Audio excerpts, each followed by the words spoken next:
morning everyone. My name is Tanushree. I am studying in 5th standard. I am going to talk about Perunthalavar Kamarajar. He was born on 5th July 1903 in Virudhunagar district of Tamil Nadu. His parents were Kumarasamy Nadar and Sivagami Ammal.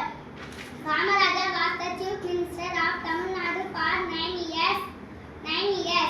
He always kept the welfare of the people and more specially school-going children. It was he who started midday meals for the kids.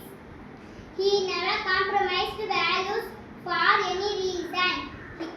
He gave lot of importance